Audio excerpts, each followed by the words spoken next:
The night outside is brutal. Snow piles against the earth like a frozen tide. The wind claws at the trees. It sounds like teeth dragging across glass. Step into that world and your lungs burn, your fingers sting, and every breath feels like a countdown to exhaustion. Yet only a few paces away, inside a long timber shell, there is laughter. There is food steaming in bowls, cedar smoke curling against the rafters, and warmth spreading in ways that feel almost magical. How could this be possible?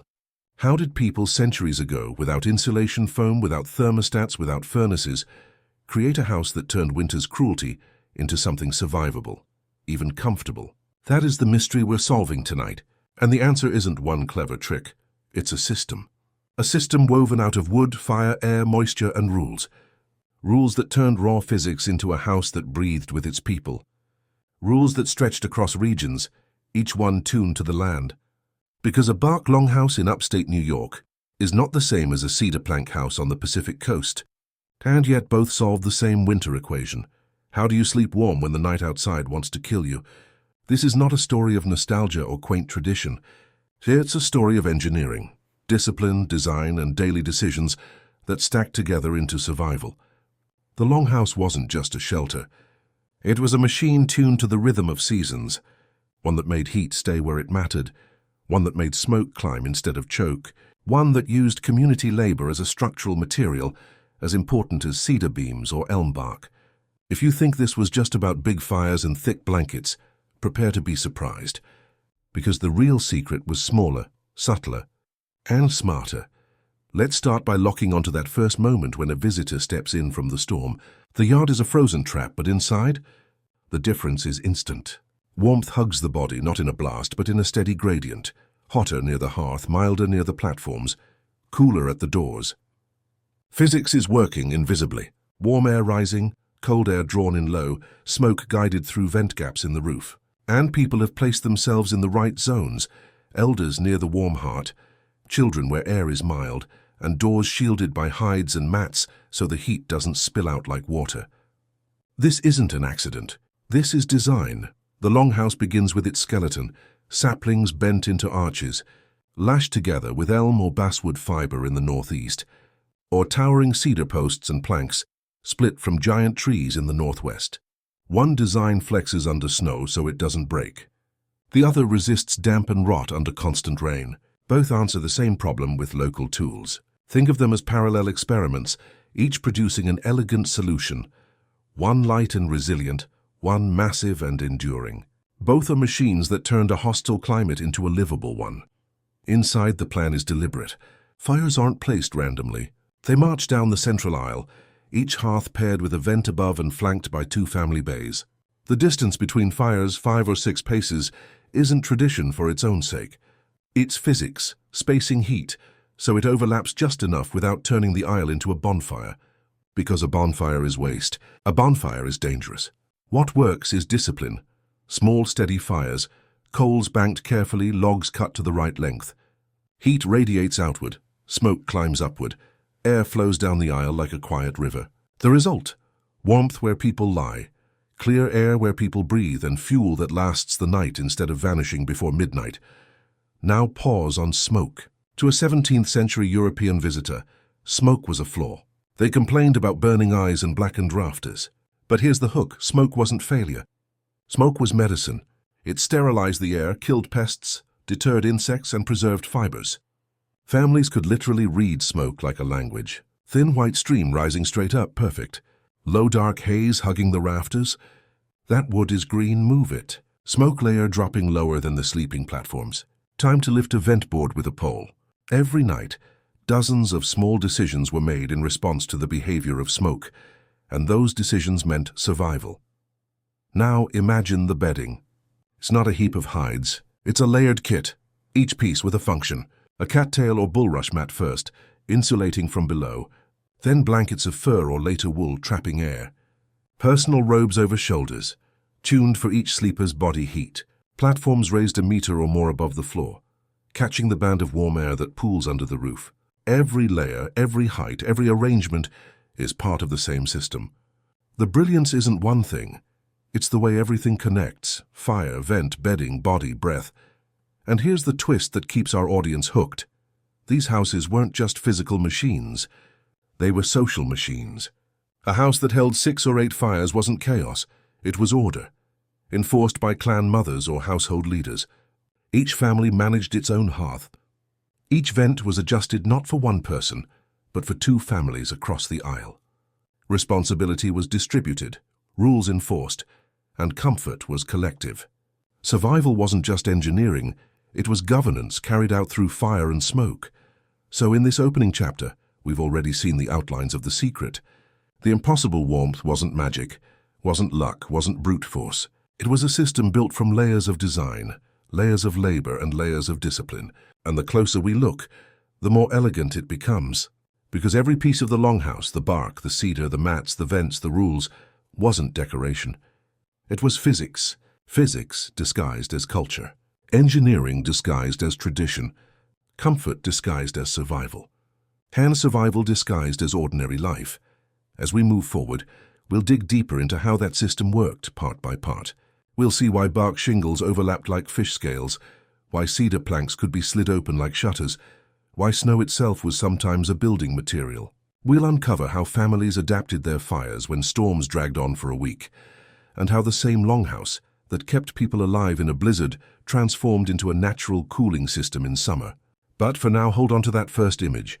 A storm shrieking outside, and inside, a warmth so steady it feels impossible. Because once you understand how they did it, you'll never look at a roof, a fire, or even a blanket the same way again. When you picture a house, you probably imagine walls, windows, and maybe insulation stuffed into cavities. But for the people who built longhouses, the structure itself was the insulation. The frame, the covering, even the shape. It was all tuned to the environment like an instrument.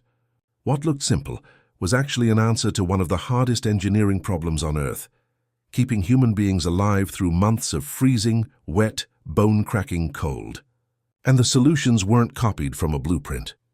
They were invented, tested, and perfected by centuries of trial and error, using nothing but the materials at hand. Let's start in the northeast woodlands. Here winters dumped heavy snow, but spring brought rains just as threatening.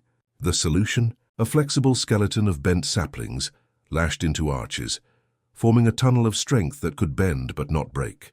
Over that frame, sheets of bark, elm, ash, or chestnut, were laid like shingles, overlapping so that water slid down instead of seeping in.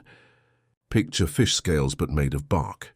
Light enough to replace, tough enough to shed water, and perfect for trapping pockets of still air that slowed heat loss. The result was a house that didn't fight snow.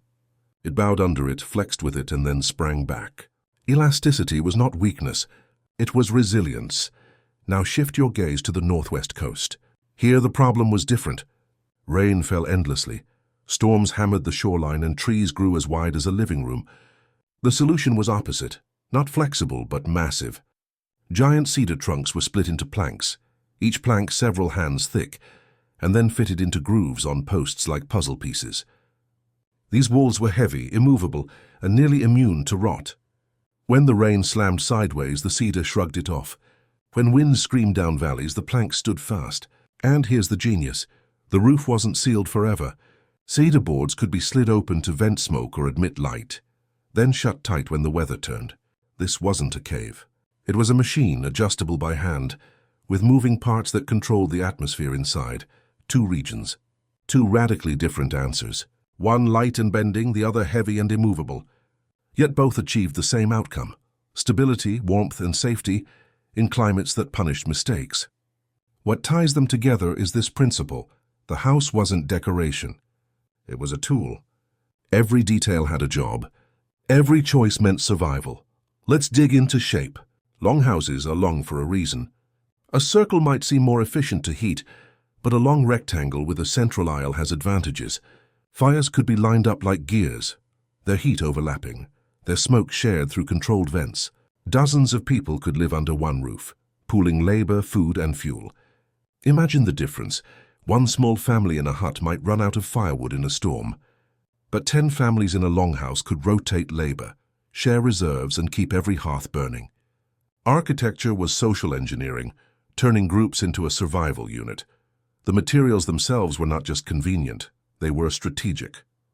Cedar has natural oils that resist rot and insects, lasting decades longer than other woods.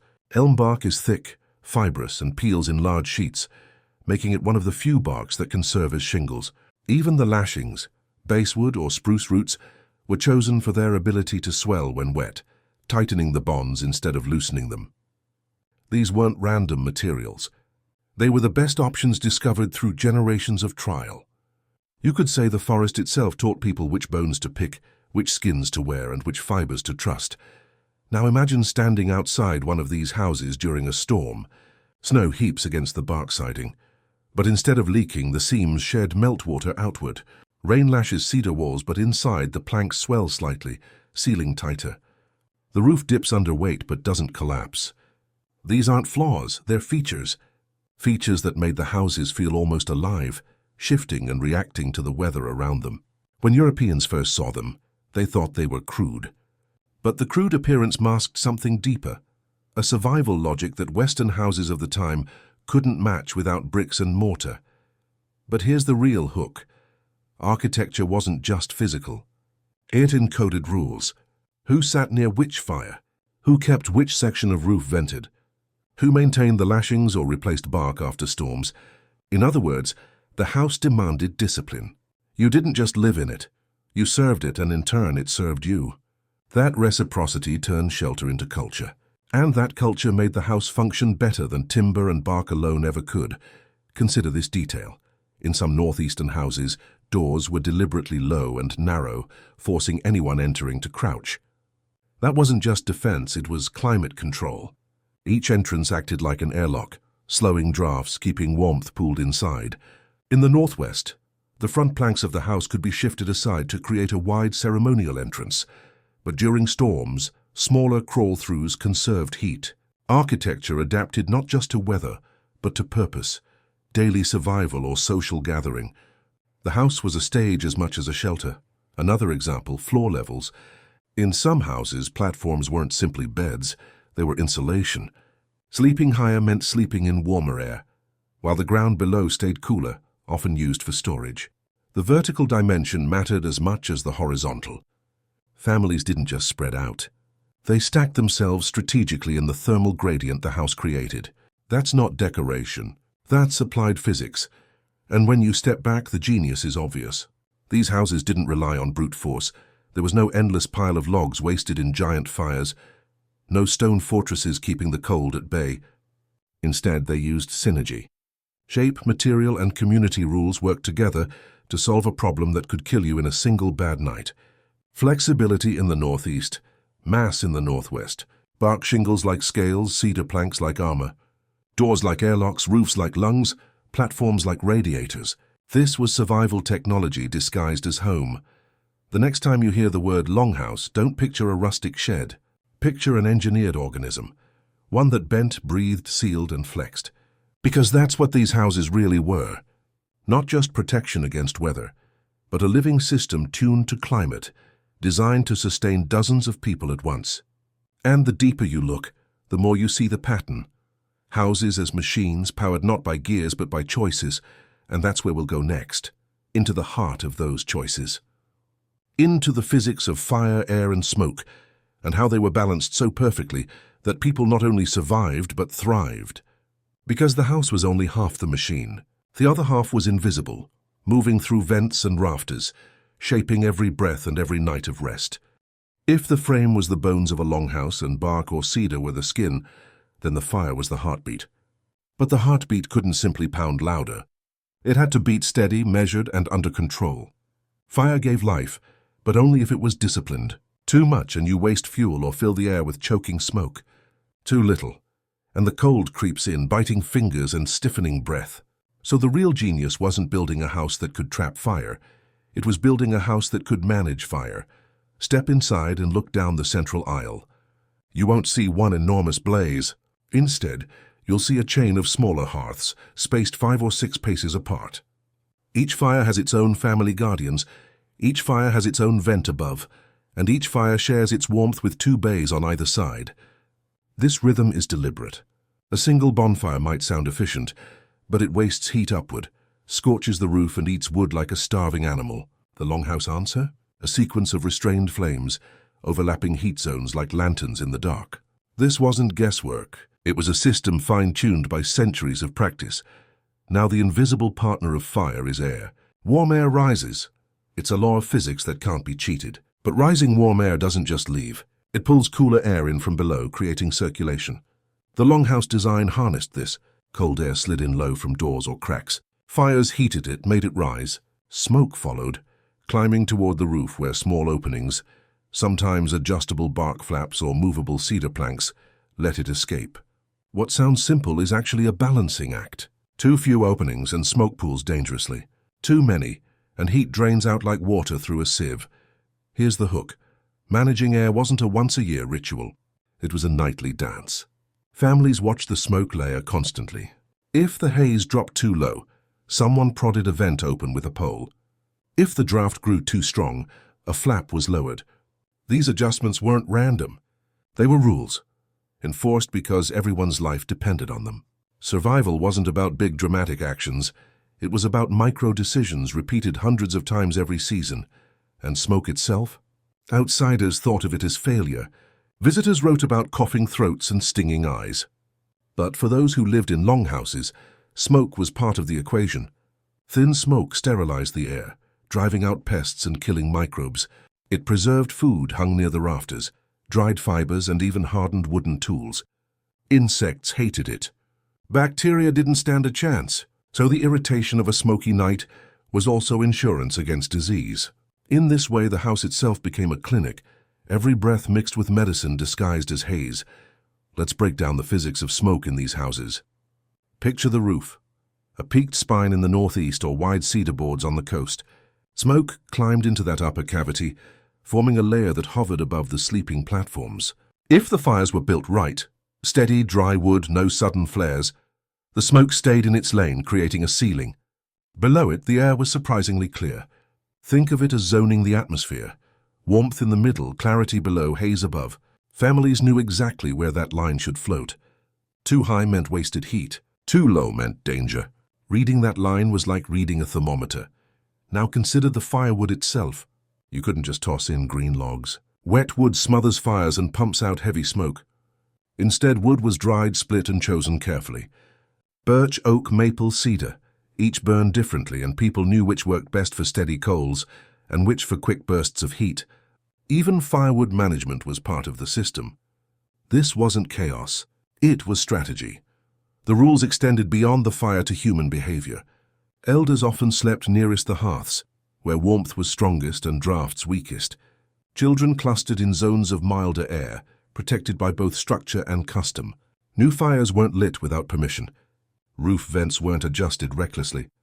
In some accounts, women, keepers of the household, were the ones who dictated when to open or close a vent, ensuring no family's selfish decision risked the comfort of dozens. The physics of fire and air became social law, woven into daily life. Here's a powerful image. Late at night, the fires banked low, coals glowing red, families drifting into sleep. Outside, the storm screams, snow slams against the walls. Inside, the air is still. The smoke layer hangs steady above the platforms, glowing faintly in the firelight. Every breath drawn is warm, filtered, and alive. No furnace, no fan. Just human skill, physics, and rules turning a hostile environment into a sanctuary. That's not luck. That's engineering hidden in plain sight. But let's push deeper. The house didn't just survive storms. It transformed them into resources. Snow piling on the roof. It added insulation, trapping warmth inside. Rain soaking bark or cedar. It swelled the fibers, sealing gaps tighter. What looks like stress is actually synergy. The environment wasn't just endured. It was woven into the system itself. The longhouse wasn't fighting nature. It was collaborating with it. Now imagine the failure case. A vent left shut too long, smoke sinking into sleeping bays, people coughing, eyes burning, a restless night. Or a fire built too hot, logs stacked carelessly, sparks licking the bark. Roof panel ignites, and suddenly dozens of lives are at risk. That's why discipline mattered. The longhouse wasn't forgiving. It demanded respect, and in demanding it, it shaped a culture where daily attention to detail wasn't optional. It was life. The genius of this system lies in its invisibility. Visitors saw smoke and thought discomfort. They saw small fires and thought weakness. What they missed was the equation. Small steady fires plus adjustable vents plus social rules equals survival. This was climate control before thermostats. Ventilation before HVAC. It was primitive only in appearance. In function, it was sophisticated, subtle, and astonishingly effective. And here's the final hook for this part. These lessons still matter. Modern camping, off-grid living, even energy-efficient design echoes the same rules. Bank your fire, don't overheat. Vent high, insulate low.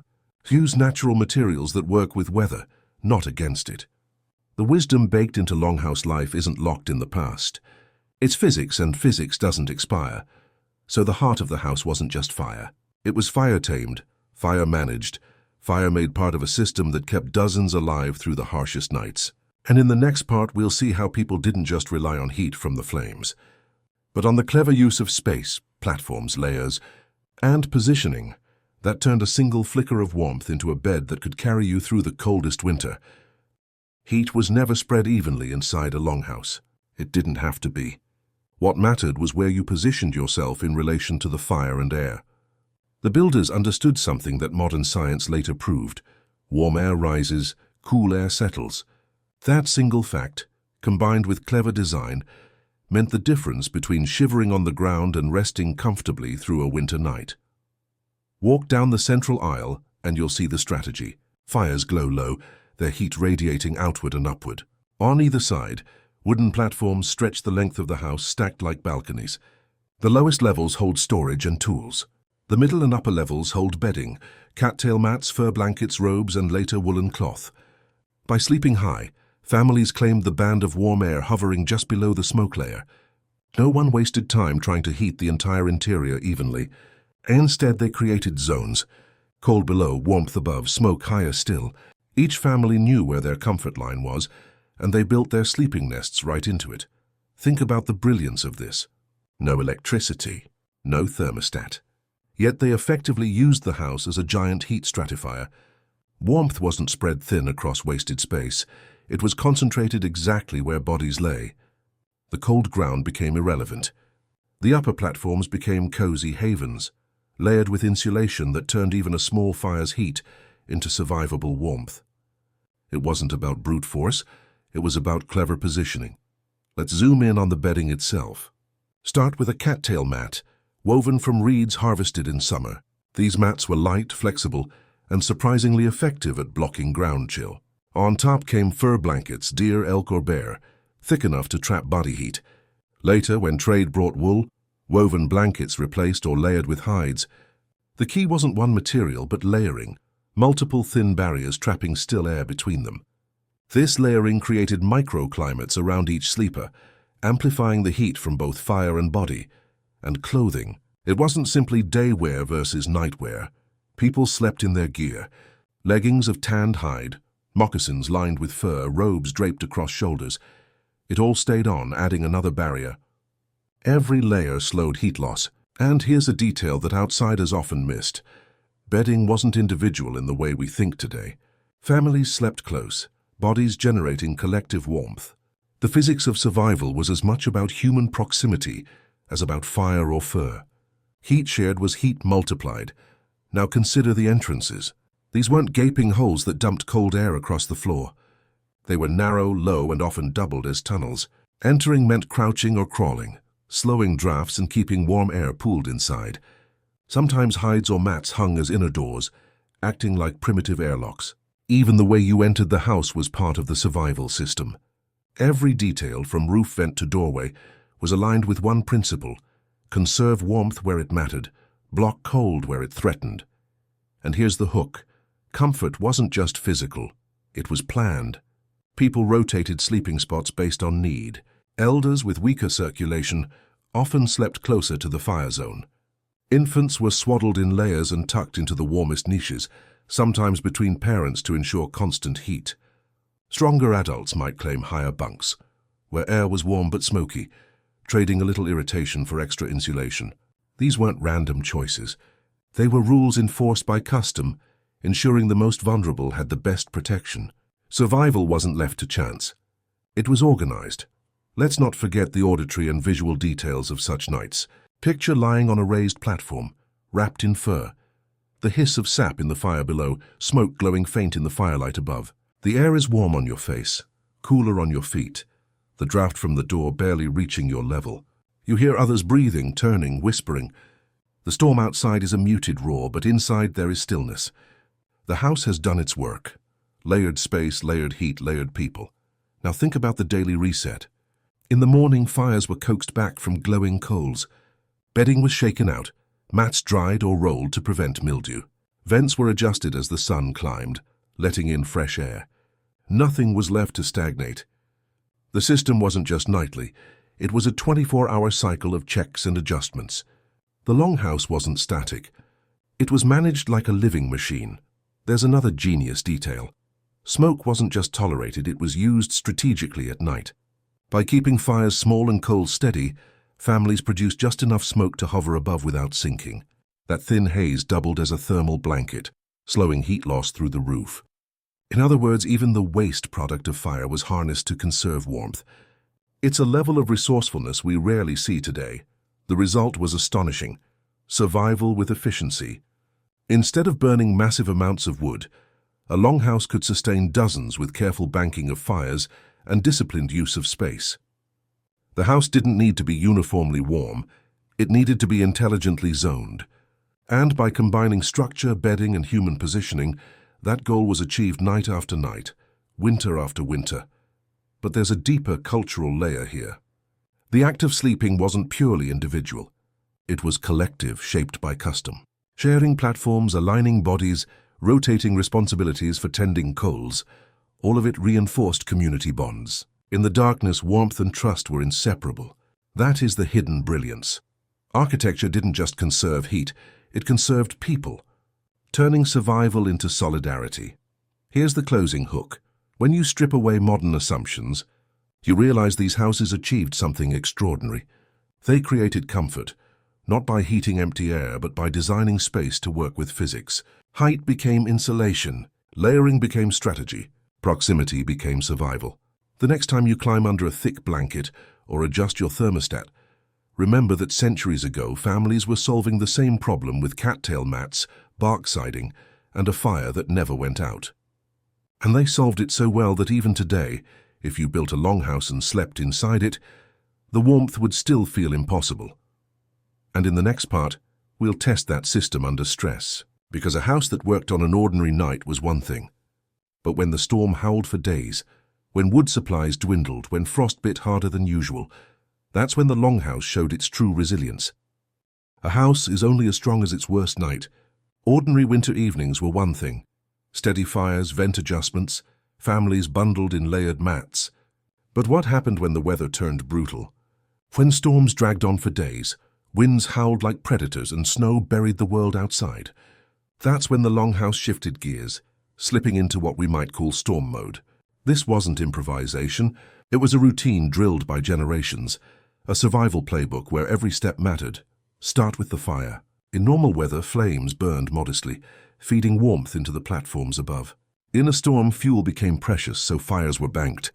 Instead of open flames licking high, logs were pushed tight against glowing coals, covered with ash to slow their burn. This technique stretched wood supplies for hours, even days. The heat was lower but steadier, like a giant ember keeping the house alive without exhausting reserves. If one hearth needed boosting, neighbors could share a log or two, because no single family's comfort outweighed the survival of all. Now, picture the roof. Snow piles higher and higher, pressing against bark or cedar planks. To outsiders, this looked like collapse waiting to happen. But here's the brilliance. Snow wasn't just tolerated, it was harnessed. Thick snow became insulation, sealing the roof and walls with a frozen blanket that trapped heat inside. What looked like weight was actually protection. The house flexed, sagged slightly, and grew warmer. Nature's threat became nature's ally. But storms brought another danger, cold drafts knifing through cracks and doors. To counter this, entrances were fortified. Mats of woven reeds, animal hides, even extra bark sheets were stacked against openings, creating layered barriers. Some longhouses added vestibules, short tunnels acting like airlocks, so that cold blasts never hit the living space directly. Every doorway became a choke point for conserving heat. In the worst weather, some entrances were sealed entirely, forcing everyone through one carefully guarded door. And then there was radiant heat, engineered with ingenuity. Stones were heated in the fire, then wrapped in mats or bark and placed under bedding. These glowing cores released warmth slowly through the night, transforming a few logs' worth of fire into hours of comfort. Families rotated the stones, reheating them as needed, creating a primitive but effective thermal battery. If you've ever held your hands near a hot water bottle on a freezing night, you felt the same principle. They discovered it centuries ago with nothing but rock and ash. Food, too, became part of the heating system. In storm mode, families leaned on stews rich in fat and protein. A single pot simmering over coals wasn't just nourishment. It was thermal mass. The stew absorbed heat, radiated warmth into the air, and released steam that softened the dryness of fire-warmed rooms. When eaten, it fueled bodies to generate more internal heat, keeping people warmer for longer. Meals weren't just food, they were heat management. And here's the crucial part: storms demanded group discipline. Fires had to be tended around the clock. Coals couldn't be allowed to die because relighting from scratch wasted energy. So families rotated shifts. One person fed the fire in the middle of the night. Another adjusted the vent flaps at dawn. Someone checked bedding for damp spots, moving mats to drier platforms if needed. It wasn't one person's job, it was everyone's. Survival wasn't passive. It was collective, rehearsed, and relentless. Now imagine the psychology of such nights. Outside, the world is buried in silence, broken only by wind's roar. Inside, dozens of people are pressed together, heat pooling above their platforms, fires glowing faint in the aisle. Every cough, every rustle, every log added to the fire echoes in the darkness. It could feel claustrophobic, but it could also feel like unity. The storm was out there. Inside was warmth, breath, and life. In the pressure of survival, the longhouse wasn't just a shelter. It was a crucible that forged community. But storm mode also revealed the fragility of the system. If someone grew careless, left a vent too wide, wasted wood on a reckless blaze, failed to bank the coals, the entire balance could collapse. A night could swing from comfort to crisis in hours. That's why longhouse life trained vigilance. You didn't just know how to sleep. You knew how to watch smoke, how to choose logs, how to feel drafts. Children learned by watching adults, absorbing rules as instinct. By the time they were old enough to tend a fire alone, discipline was second nature. Here's the hook. Storms didn't just test the architecture, they tested the culture. A stone wall doesn't care if you're selfish, but a longhouse does. It requires cooperation, fairness, and restraint. Storms punished families who hoarded wood or ignored vent rules, because one household's mistake smoked out everyone else. The architecture forced social cohesion. In that sense, the true insulation wasn't bark or cedar, it was cooperation, and it worked. Accounts describe storms lasting days, snow piling higher than doorways. Yet life inside continued. Fires smoldered, food cooked, babies slept, elders warmed their hands. The house flexed and breathed, not just with physics, but with the pulse of its people. Storm mode wasn't panic, it was routine. And routine is what made survival possible year after year. The takeaway is clear. Resilience wasn't about brute walls or massive fires. It was about adaptation. Fires banked instead of burned. Entrances sealed instead of left open. Snow embraced instead of resisted. Food doubled as heater. Stones became radiators. And people rotated labor like gears in a machine. When the storm ended, the house stood, the fires glowed, and the community emerged intact. That is survival engineering at its peak. And here's the closing hook. If winter storms forced the longhouse into endurance mode, summer posed the opposite challenge. Too much heat, too many insects, and the same house had to transform again, this time into a cooler, breezier, almost insect-proof refuge. How does the same design that traps warmth in January become a natural air conditioner in July? That's the puzzle we'll solve next. Winter survival was about capturing every calorie of heat, but summer brought the opposite threat. Stifling warmth, swarms of insects, and humidity that could rot food and bedding if left unchecked. The same longhouse that insulated against blizzards had to transform into a breezy refuge, and it did. What looks like a rigid structure was in fact a seasonal machine, switching modes with astonishing efficiency. The first change was in the fires. In summer, flames burned low, often reduced to smudges, small smoky embers rather than bright blazes. The goal wasn't warmth, it was control. Smudge fires drove away mosquitoes, flies and gnats that swarmed near water. The smoke curled through vents and drifted lazily along the rafters, forming a haze that insects couldn't penetrate.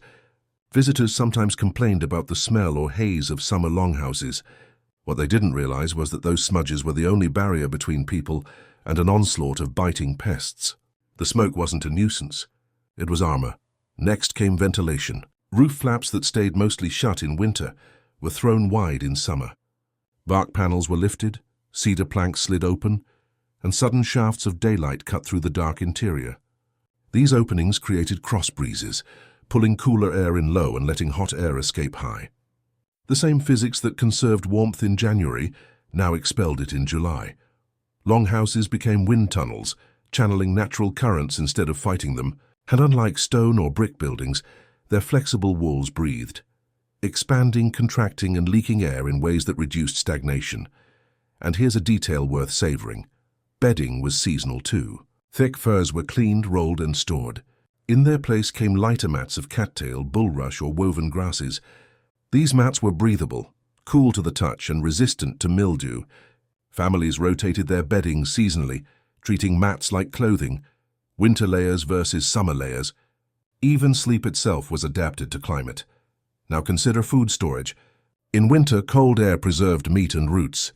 In summer, rot was the enemy. Longhouses solved this by hanging food high, near roof vents where air was hottest and driest, or by storing baskets near draft channels that whisked moisture away. Smudge smoke added preservative effects, drying meats and fish. Even the act of keeping food was tied into the airflow system. Ventilation wasn't just comfort, it was survival. Insects posed their own relentless war. Screens of woven reeds, grasses, or fine netting were hung at doorways, not unlike modern mosquito netting. Smudge fires added another layer, with aromatic herbs like sweetgrass or cedar tossed in to produce repellent smoke. Families also timed their routines, cooking at hours when insects were fewer, airing bedding during midday heat when pests were sluggish. Every detail of daily life adjusted to the swarm. Outsiders saw smoke and haze. Insiders saw freedom to sleep without being eaten alive. And here's the hook. Summer wasn't just endured, it was opportunity. With vents wide and platforms aired, the longhouse became a gathering space, cooler inside than out. Shade pooled under the roof. Air currents carried voices. Families could work, weave, carve, and prepare food in a controlled climate, while outside the sun blazed. The longhouse wasn't just shelter. It was climate moderation, turning extremes of heat into usable living space.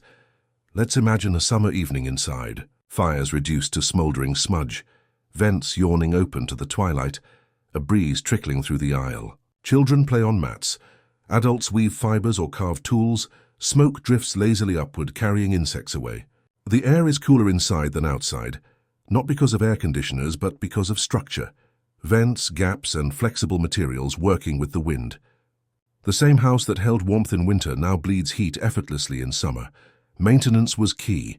Bark shingles dried and cracked under the summer sun, so families replaced sections as needed. Cedar planks swelled and shrank with humidity, demanding careful monitoring. Mats were aired daily, sometimes smoked lightly to resist mold. The house wasn't just passively adapting, it was actively managed, tuned like an instrument, responding to the season's demands. That vigilance is what made the design timeless. Here's another overlooked factor: psychological relief. Insects and heat don't just drain bodies, they drain morale. Without solutions, summer could be as deadly as winter, through disease, rot, or sheer exhaustion. The longhouse countered this with systems that kept life steady. Cool air to sleep, food dried and preserved, smoke barriers against pests. This stability gave people energy for hunting, farming, and traveling during the warm season. The house wasn't just about surviving the cold, it was about thriving year-round. And here's the punchline. Modern architects study passive cooling as a cutting-edge idea. Open high vents, shaded interiors, breathable walls. Yet centuries ago, longhouses mastered it with bark, cedar, mats, and fire. no wires, no machines, just an understanding of airflow and material behavior. What looks rustic from the outside was in fact advanced climate engineering. So whether in January blizzards or July swarms, the longhouse adapted. Fires burned high or low, vents closed or opened, bedding thick or thin. Families shifted routines, rotated duties, and retuned their house like a living machine. And that's the real lesson. Survival wasn't about walls alone. It was about flexibility. A rigid design would fail. But a breathing, changing house kept people alive season after season. Closing hook. Winter taught the lesson of endurance. Summer taught the lesson of adaptation. And holding those lessons together was maintenance, because a longhouse wasn't just built and forgotten. It was rebuilt, repaired, and renewed constantly. In the next part, we'll look at how materials were harvested, structures were patched, and traditions evolved, not as nostalgia, but as continuous adaptation that kept the machine running. A longhouse wasn't something you built once and admired forever. It was alive. It breathed, flexed, and aged, and just like any living thing, it needed constant care. Without maintenance, bark peeled, lashings loosened, and roofs leaked. Without adaptation, old methods would have failed against new tools, new climates, or new challenges. The secret of the longhouse wasn't only how it was built, it was how it was kept alive. Start with materials. Elm bark, for example, wasn't permanent. Harsh winters cracked it. Summer heat curled it, storms ripped sections free. Families replaced bark sheets regularly, climbing the frame to patch gaps. Peeling bark was a seasonal skill. Knowing which trees yielded sheets large enough, which time of year gave bark pliant enough to peel without splitting. Too early and the bark stuck tight. Too late and it broke into scraps.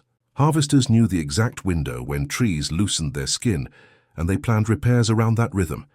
Cedar planks in the northwest lasted longer, but demanded precision. When humidity swelled boards, joinery shifted.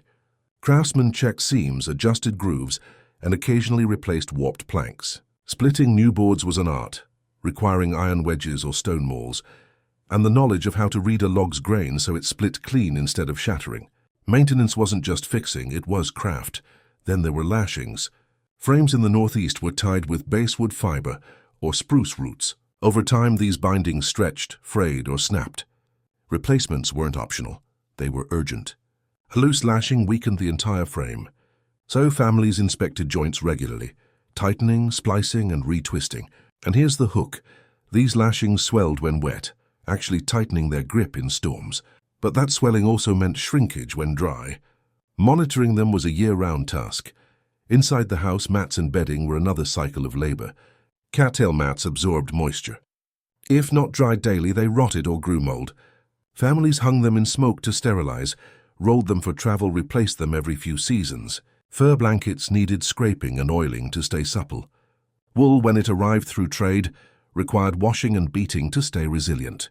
Comfort was never automatic. It was manufactured over and over again, and this is where adaptation enters. When iron tools arrived through trade, construction changed. Cutting logs became faster. Joinery grew tighter. Bark was still used, but iron axes and wedges made cedar planks more common even inland. Wool blankets, too, replaced or supplemented hides, offering lighter, easier insulation. These weren't betrayals of tradition, they were evolutions. The genius of the longhouse wasn't rigid purity. It was flexibility. New tools, new materials, same principles. Adaptation also meant hybridization. In some regions, log houses appeared, structures of squared timbers joined with iron nails, yet organized around the same principles: central fires, raised platforms, venting above. Communities blended European materials with indigenous design, proving that the system wasn't bound to bark or cedar alone. What mattered was the logic. Insulate low, vent high, share labor. Whether lashed saplings or nailed logs, the physics stayed the same. Here's the cultural angle. Maintenance was communal. Replacing bark wasn't one family's task, it was a work party. Repairing a plank wall took many hands. Children learned by watching, fetching materials and copying elders. In this way, architecture doubled as education. Skills weren't written. They were lived, rebuilt every season alongside the house. Maintenance wasn't drudgery. It was identity, binding generations through labor, and neglect had consequences. A house with peeling bark or slack lashings leaked heat, smoked unevenly, and demanded more firewood. In harsh winters, that could mean starvation. So discipline extended from fire tending to roof patching, from vent adjusting to mat drying. The house worked only if people worked with it. That's the hidden lesson. Technology isn't just invention, it's upkeep. Without maintenance, even the smartest design fails. Let's pause on one vivid detail: the smell. A well-maintained longhouse had layers of scent: cedar smoke, dried reeds, oiled hides. A neglected one reeked of mildew, rot, and damp ash. Smell itself became a diagnostic tool, telling families whether their system was tuned or failing. Maintenance wasn't only visible, it was sensory. Now think of the resilience this created. Storms could strip bark, but repairs followed. Fires could char rafters, but sections were replaced. Trade could introduce new tools, and designs flexed to incorporate them. This wasn't fragility, it was adaptability. The longhouse endured not because it never broke, but because it was designed to be repaired over and over. A fragile house shatters. A resilient one bends, flexes, patches, and keeps breathing. And here's the hook that drives this part home. The longhouse wasn't a museum piece. It was never static. Every generation rebuilt, adjusted, and improved. That's why the design survived centuries, even millennia, because it wasn't locked to one material or one moment. It was a living equation: fire, air, material, and labor, solved again and again with whatever tools and resources were available. Closing hook. This cycle of maintenance and adaptation kept the houses alive, but it also preserved memory. Each repair was a lesson passed on. Each adaptation a choice remembered. In the next part, we'll step into archaeology and oral history to see how evidence of these living systems survived, even when the houses themselves were torn down, burned, or abandoned. Because what endured wasn't just the walls.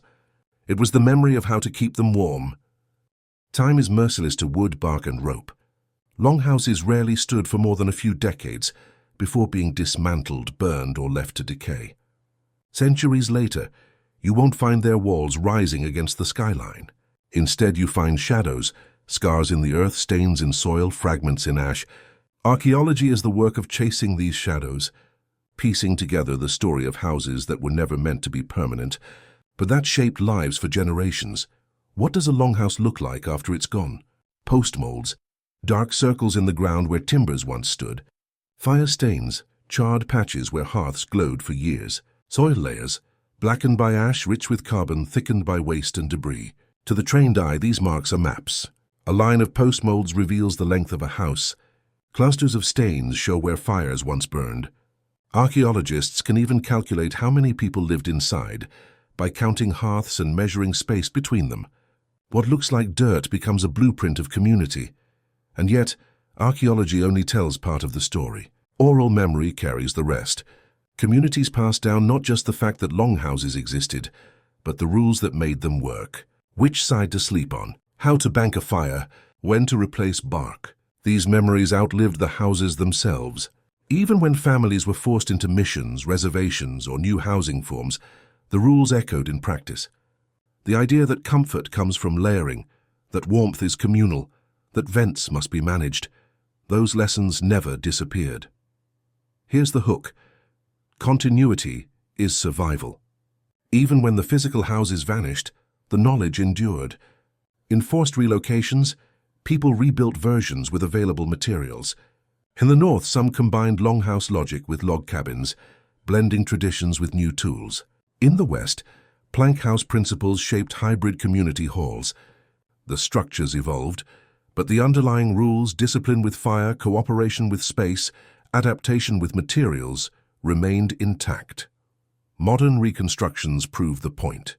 When archaeologists and community members build replica longhouses today, they test them in real conditions. Fires are lit, mats are laid, doors are sealed, and the physics works. Heat rises, drafts circulate, smoke layers hover. Winter nights inside are survivable, even comfortable. Summer days are cooler than outside. What oral memory preserved, physics confirms. The design is not romantic nostalgia. It's hard science rediscovered, and these reconstructions carry cultural weight. For many indigenous communities, rebuilding longhouses isn't just experimental archaeology. It's reclamation. It's a way of proving that their ancestors' engineering genius wasn't primitive but sophisticated. Visitors who step inside expecting a rustic hut come out astonished. It works. That revelation flips centuries of misunderstanding, restoring respect to knowledge long dismissed. Let's focus on one vivid example, the smell of cedar. Walk into a reconstructed plank house, and you're hit by the same aroma people breathed centuries ago. It lingers in clothes, hair, and memory. That sensory continuity bridges past and present, collapsing time. Archaeology gives the blueprint. Oral history gives the rules. Reconstruction gives the experience. Together they prove the longhouse isn't gone. It's alive if you know how to read it. But continuity isn't only about reconstruction. It's about metaphor. Today, many indigenous nations use the term longhouse not just for a structure, but for governance, community, and ceremony. The house became a symbol of unity. Many families under one roof, many fires sharing one breath. The political systems born in those houses, like the Haudenosaunee Confederacy, still shape governance models today. In that sense, the longhouse never ended. Its principles migrated into law, diplomacy, and identity. Here's the deeper truth. Archaeology digs up stains in the soil. Oral history carries rules in memory. Modern practice carries principles into politics and ceremony. The longhouse wasn't just architecture. It was a worldview, carried forward even when walls crumbled. Continuity doesn't always mean wood and bark. It can mean ideas that survive long after materials are gone. Think of it this way. If you dig a site, you might find charcoal from a hearth burned 500 years ago. But if you walk into a modern longhouse used for ceremony today, you'll see fires built with the same discipline, vents adjusted with the same care, seating arranged with the same order. That's continuity in action. Archaeology proves the past. Living tradition proves the present. Together they erase the false divide between then and now. And here's the hook. Memory is stronger than timber. Timber rots. Bark peels. Lashings fray. But rules, how to place a fire, how to layer bedding, how to share labor, those can last forever. That's why longhouses are more than ruins. They are systems encoded in culture, carried across centuries, surviving colonial disruption, resurfacing today as both physical structures and living metaphors. Closing hook. The story of the longhouse doesn't end with archaeology. It ends with continuity, rules remembered, practices revived, principles still guiding communities today. And in our final part, we'll tie those principles together into a single lesson, that these houses weren't just shelters.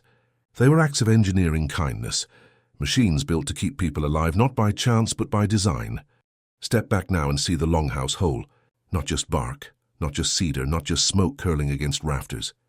See it as a machine, one of the most elegant survival machines humans have ever built. A house that captured warmth, shared it fairly, vented smoke without wasting heat, and flexed to the demands of every season. A house that required discipline, rewarded cooperation, and punished selfishness. A house that wasn't just structure but system. Let's recap the principles. First, insulate low, vent high. Bark sheets overlapped like scales. Cedar planks swelled to seal. Snow itself became insulation. Meanwhile, smoke and heat rose to roof vents, controlled with flaps and planks. Second, small steady fire beats big blaze. Hearths were banked, coals nurtured, fuel stretched. Fires weren't spectacles. They were engines running at idle, efficient, and controlled. Third, layer everything. Mats under, blankets over, clothing on, people pressed together. Every layer trapped still air, multiplying warmth. Fourth, height is survival. Raised platforms claimed the warmest band of air. The cold ground wasn't fought, it was avoided. And finally, rotate labor, share rules. Fires tended in shifts. Vents adjusted communally, repairs made together. A house of many families worked only because discipline was collective. Those principles aren't locked in the past. They are timeless. They echo in modern camping. Pitch your tent low, seal drafts, sleep off the ground. They echo in energy-efficient design. Vent above, insulate below, zone your heat. They echo in community survival. Share labor. Protect the vulnerable. Keep discipline steady. The genius of the longhouse wasn't technology alone.